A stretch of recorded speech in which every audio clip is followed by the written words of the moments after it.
ನಮಸ್ಕಾರ. ಪಂಚಬಾಣೇಶಿ ಗೊತ್ತಾ ನಿಮ್ಗೆ? ಎಸ್. ವಿವಾಹ ಆಗ್ತಾ ಇಲ್ವಾ? ವಿವಾಹಕ್ಕೆ ಅಡ್ಡಿ ಇದೆಯಾ? ಅಥವಾ ವಿವಾಹ ಆಗಿದೆ, ಸತಿಪತಿಗಳು ಸೌಖ್ಯವಾಗಿಲ್ವಾ?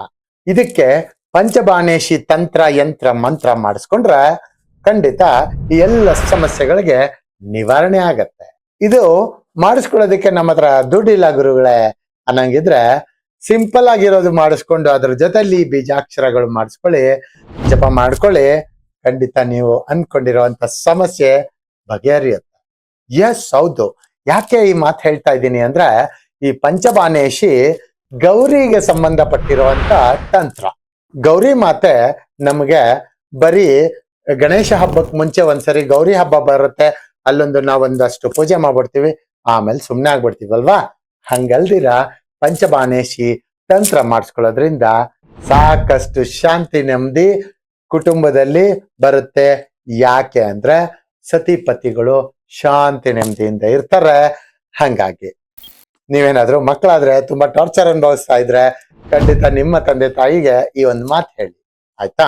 ಈಗ ನಾನ್ ನಿಮ್ಗೆ ಒಂದು ವಿಚಾರ ಹೇಳ್ಕೊಡ್ತೀನಿ. ಏನಪ್ಪಾ ಅಂದ್ರೆ, ಒಂದ್ ವೇಳೆ ನೀವು ಇದನ್ನ ಮಾಡಿಸ್ಕೊಳ್ಳೋದಕ್ಕೆ ಇಂಟ್ರೆಸ್ಟ್ ಇಲ್ಲ ಗುರುಗಳೇ ಅಥವಾ ದುಡ್ಡಿಲ್ಲ ಗುರುಗಳೇ ಅನ್ನಂಗಿದ್ರೆ ಅಟ್ಲೀಸ್ಟ್ ಬೀಜಾಕ್ಷರ ಜಪ ಆದ್ರೂ ಮಾಡಿ ನಿಮ್ಮ ಮದ್ವೆ ಬೇಗ ಆಗೋಗ್ಲಿ ಅಥವಾ ಆಗಿರೋ ಮದ್ವೆ ಉಳ್ಕೊಳ್ಳಿ, ಆಯ್ತಾ? ಬೀಜಾಕ್ಷರಗಳೇನಪ್ಪಾ ಅಂದ್ರೆ ದ್ರಾಂ ದ್ರೀಂ ಕ್ಲೀಂ ಬ್ಲೂಂ ಸಹ. ಇನ್ನೊಂದ್ಸರಿ ಹೇಳ್ತೀನಿ, ರಿಪೀಟ್ ಮಾಡಿ. ದ್ರಾಂ ದ್ರೀಂ ಕ್ಲೀಂ ಬ್ಲೂಂ ಸಹ.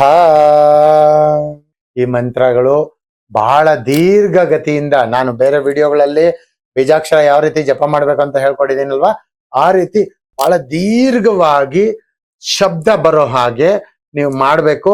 ಈ ರೀತಿ ಮಾಡ್ಬೇಕಾದ್ರೆ ನಿಮ್ಮ ಹೊಟ್ಟೆಯಲ್ಲಿ, ನಿಮ್ಮ ಕತ್ತಲ್ಲಿ, ನಿಮ್ಮ ಕುತ್ತಿಗೆಯಲ್ಲಿ, ನಿಮ್ಮ ಹಣೆಯಲ್ಲಿ, ನಿಮ್ಮ ತಲೆಯಲ್ಲಿ ಎಲ್ಲ ವೈಬ್ರೇಷನ್ ಬರುತ್ತೆ. ಇದನ್ನ ಮಾಡಿ ನೋಡಿ. ನೋಡಿ, ಒಂದು ಉದಾಹರಣೆ ಹೇಳ್ತೀನಿ. ದ್ರಾ ಈ ರೀತಿ ಮಾಡಿ ನೋಡಿ. ಒಂದೊಂದು ಬೀಜಾಕ್ಷರ ಕೂಡ ತುಂಬಾ ಎಫೆಕ್ಟಿವ್ ಇರುತ್ತೆ. ಅದು ನಿಮ್ಮ ಮೈಯಲ್ಲಿ ಬೇಕಾಗಿರುವಂತ ಎನರ್ಜೀಸ್ ತುಂಬುತ್ತೆ ಅಂದ್ರೆ ನೀವು ನಂಬಲೇಬೇಕು. ಟ್ರೈ ಮಾಡಿ ನೋಡಿ. ಒಳ್ಳೇದಾಗ್ಲಿ. ನಮಸ್ಕಾರ.